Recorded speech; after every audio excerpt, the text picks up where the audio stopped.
আসসালামু আলাইকুম আরহামতুল্লাহি ওবরাকাতুহ। প্রিয় মুসলমান দিনী ভাই বোনেরা, ইসলামের কথা মিডিয়া ইউটিউব চ্যানেল থেকে সকলকে জানাই শুভেচ্ছা ও স্বাগতম। প্রিয় ভাই বোনেরা, আশা করি আপনারা আল্লাহর রহমতে সকলে অনেক ভালো আছেন। আলহামদুলিল্লাহ, আমি অনেক ভালো আছি। প্রিয় দিনী ভাই বোনেরা, আজকের ভিডিওতে আপনাদের জন্য থাকছে সহিহুল বুখারী শরীফ হাদিস নং 321 থেকে 325।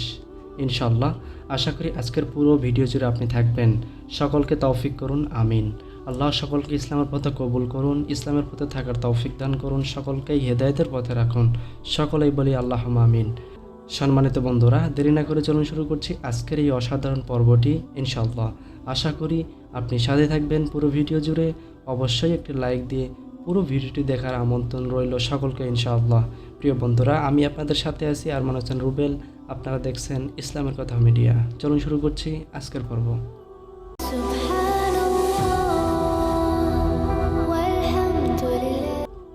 আলহামদুলিল্লাহ। আজকের প্রথম হাদিস গ্রন্থ সহিহ বুখারী তাওহীদ প্রকাশনায় অধ্যায় 6 হায়েজ ঋতুস্রাব, হাদিস নম্বর 321।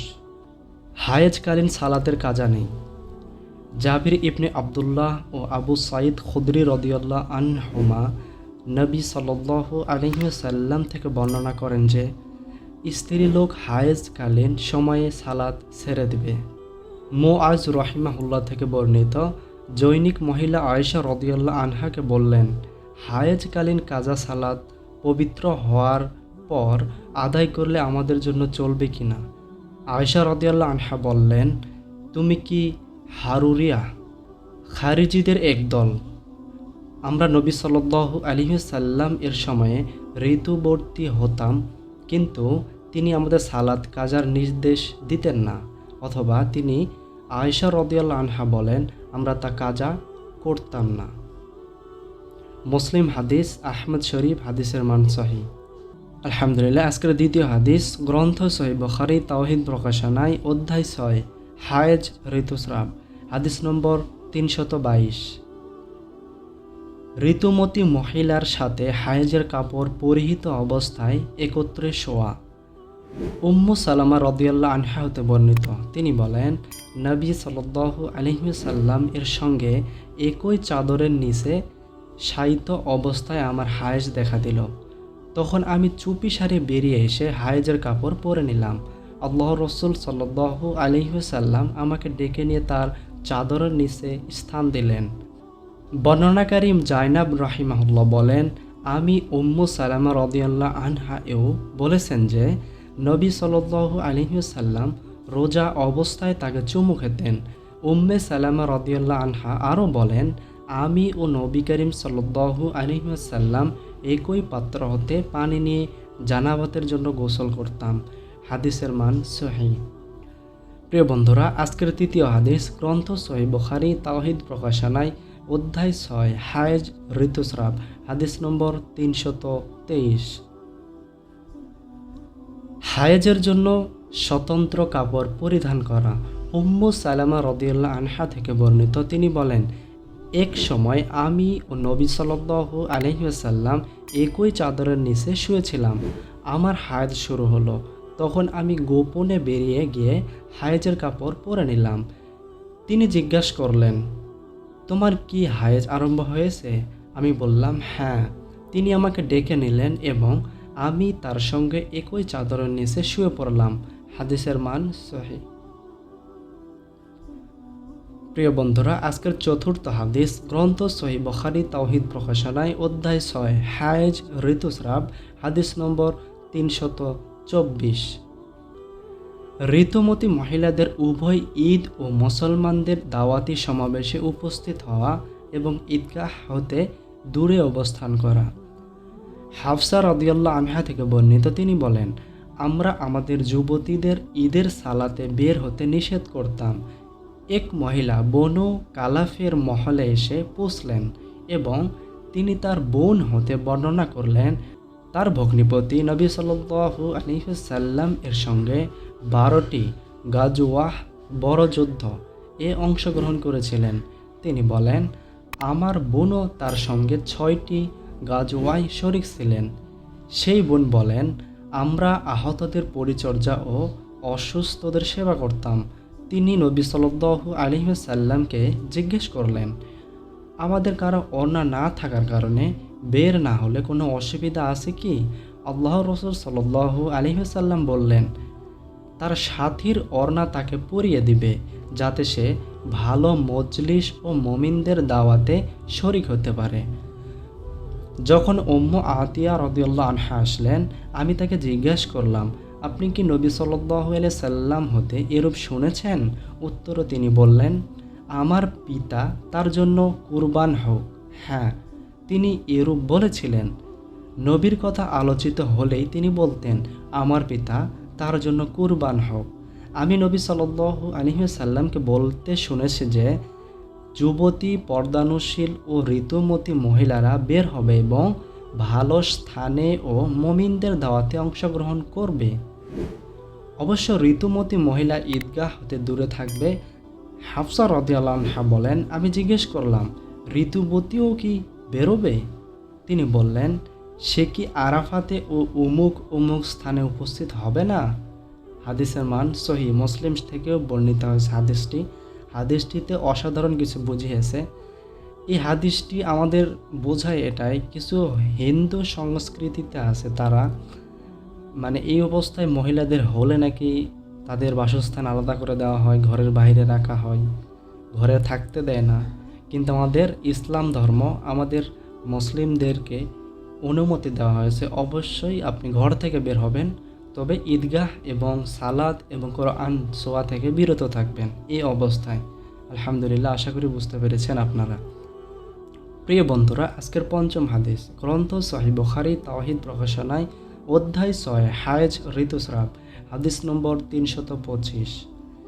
একই মাসে 3 হায়েজ হলে সম্ভাব্য হায়েজ ও গর্ভধারণের ব্যাপারে স্ত্রী লোকের কথা গ্রহণযোগ্য, কারণ আল্লাহ তাআলা ঘোষণা করেছেন তাদের পক্ষে বৈধ নয় গোপন রাখা যা আল্লাহ তাদের জরায়ুতে সৃষ্টি করেছেন। সূরা আল বাকারা 2 নং সূরা 228 নং আয়াত। আলী ও সুরাজাহ রহিমাহুল্লাহতে বর্ণিত, যদি মহিলার নিজ পরিবারের দিনদার কেউ সাক্ষী দেয় যে এ মহিলা মাসে 3 বার ঋতুবতী হয়েছে, তবে তার কথা গ্রহণযোগ্য হবে। আতা রহিমাহুল্লাহ বলেন, মহিলার হায়েজের দিন গণনা করা হবে তার পূর্ব স্বভাব অনুসারে। ইব্রাহিম রহিমাহুল্লাহ ও অনুরূপ বলেন। আতা রহিমাহুল্লাহ আরও বলেন, হায়েজ 1 দিন হতে 15 দিন পর্যন্ত হওয়ার সম্ভাবনা রয়েছে। মোতামির তার পিতা হতে বর্ণনা করেন, তিনি বলেছেন, আমি ইবনু সিরিন রহিমাহুল্লাহকে এমন মহিলা সম্পর্কে জিজ্ঞেস করলাম যে তার পূর্ব অভ্যাস অনুযায়ী হায়েজের 5 দিন পূর্ণ হওয়ার পরও রক্ত দেখে। তিনি জবাবে বললেন, এ ব্যাপারে মহিলারা ভালো জানে। আয়েশা রাদিয়াল্লাহু আনহা হতে বর্ণিত, তিনি বলেন, ফাতিমা বিনতু আবু হুবাইস রাদিয়াল্লাহু আনহা নবী সাল্লাল্লাহু আলাইহি ওয়াসাল্লামকে জিজ্ঞেস করলেন, আমার ইস্তেহাজা হয়েছে, আমি পবিত্র হচ্ছি না, আমি সালাত পরিত্যাগ করব? নবী সাল্লাল্লাহু আলাইহি সাল্লাম বললেন, না, এ হলো রগ থেকে বের হওয়া রক্ত, তবে এরূপ হওয়ার পূর্বে যতদিন হায়েজ হতো সে কয়দিন সালাত অবশ্যই ত্যাগ করো, তারপর গোসল করে নিবে ও সালাত আদায় করবে। এই হাদিসের মানেটা এটাই বোঝা গেল, অনেক বড় একটি হাদিস এবং কোরআনের একটি আয়াতও আছে।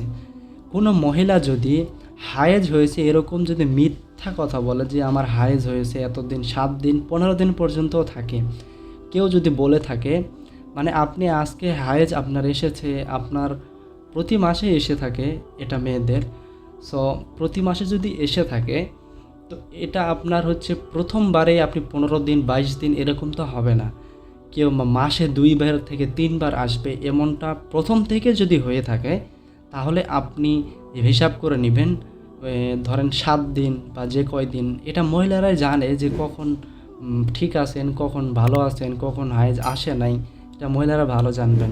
তবে হাদিস দ্বারা বোঝা যায় এটাই, যদি কেউ এরকম মিথ্যা বলে থাকে যে দিনে 2 থেকে 3 বার হয়, তো মিথ্যাকারীকে আল্লাহ অপছন্দ করেন। এখানে কোরআনে আয়াতটি উল্লেখ করা হয়েছে।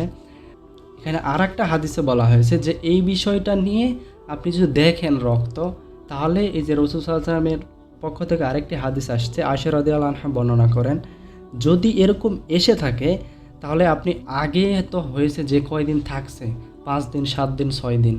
যদি আপনার 10 দিন 15 দিন হয়ে যাচ্ছে, রক্ত দেখা যাচ্ছে, তাহলে আপনাকে আগে যে কয়দিন ছিল সেটা হিসাব করে আপনি মানে এরপর থেকে গোসল করে সালাত আদায় করবেন, রোজা করবেন, সব করবেন, সমস্যা হবে না আশা করা যায়। হাদিস থেকে বোঝা যায় এটাই। তবে কেউ মিথ্যা গোপন কিছু করলে তার শাস্তি আল্লাহ পাক অবশ্যই দিবেন। সো আল্লাহ সকলকে বোঝার তৌফিক দান করুন। আজকের এই হাদিসটির মাধ্যমে আজকের ভিডিওটি এ পর্যন্তই। আলহামদুলিল্লাহ সুম্মা আলহামদুলিল্লাহ, আপনাকে অসংখ্য ধন্যবাদ। পুরো ভিডিও জুড়ে ছিলেন, এ পর্যন্ত আসছেন। আপনার কাছে ভিডিওগুলি ভালো লেগে থাকলে অবশ্যই লাইক, কমেন্ট এবং শেয়ার করে দেবেন ইনশাআল্লাহ। অবশ্যই ভিডিওগুলি শেয়ার করে দিবেন ইসলাম প্রচারের লক্ষ্য হলে ইনশাআল্লাহ। আশা করি আপনি অবশ্যই লাইক, কমেন্ট করবেন। যিনারা চ্যানেলটি সাবস্ক্রাইব করেছেন তাদেরকে আমি জানাই অসংখ্য ধন্যবাদ। যিনারা এখন পর্যন্ত সাবস্ক্রাইব করে নাই অবশ্যই চ্যানেলটি সাবস্ক্রাইব করে নিন। এরকম ভিডিও আরও পেয়ে থাকবেন, আরও আসবে ইসলামিক প্রশ্ন শর্ট আকারে, বিভিন্ন বিষয় নিয়ে, কোরআন হাদিস, বিভিন্ন বিষয় নিয়ে এবং অনেক ধরনের মাসাইল পেয়ে থাকবেন এই চ্যানেলে। এবং সহিহুল বুখারী শরীফের 7000+ হাদিস আমি ইনশাআল্লাহ, আল্লাহ যদি কবুল করেন, আমি এভাবে আপনাদের মাঝে নিয়ে আসবো ইনশাআল্লাহ। এখন যে অধ্যায়গুলো চলছে, কারণ অধ্যায় থেকে অধ্যায়, হাদিস টু হাদিস পার হচ্ছে, হয়তো অনেকের খারাপ লাগবে, বিষয় একই কিন্তু ঘুরে ঘুরে একই অবস্থা। কারণ পড়তে গেলে সিরিয়াল পড়তে হবে। হাদিস এবং কোরআনের নিয়মই হচ্ছে এটা, প্রথম থেকে শুরু করছেন, আপনাকে লাইন বাই লাইন পড়ে যেতে হবে। সো এইটাই হলো নিয়ম। সো আশা রাখি পরবর্তীতে আরও অনেক কিছু আসবে, অনেক দৈনন্দিন জীবনে আপনারা সহিহ বুখারী শরীফ একজন বর্ণিত হয়েছে, এটা পুরো বিশ্বের মধ্যে কোরআনের পর তাকে স্থান, সে এই কিতাবটাকে স্থান দেওয়া হয়েছে। হাদিস যেগুলো হয়েছে সবগুলোই সহি থেকে, একবারে সহিহ বুখারী এমনিতেই বলা হয়। এবং সহিহ মুসলিম, পাশাপাশি সহিহ মুসলিম, সহিহ তিরমিজি, এসব হাদিস আমি নিয়ে এসে থাকি। আশা রাখি আপনারা সাথেই থাকবেন আমার ইনশাআল্লাহ। সকলে ভালো থাকুন, সুস্থ থাকুন, নিজের খেয়াল রাখুন, পরিবারের খেয়াল রাখুন। সকলেই ভালো থাকুন, সুস্থ থাকুন। সকলকে জানাই সালাম। আসসালামু আলাইকুম ওয়া রাহমাতুল্লাহি ওয়া বারাকাতুহু।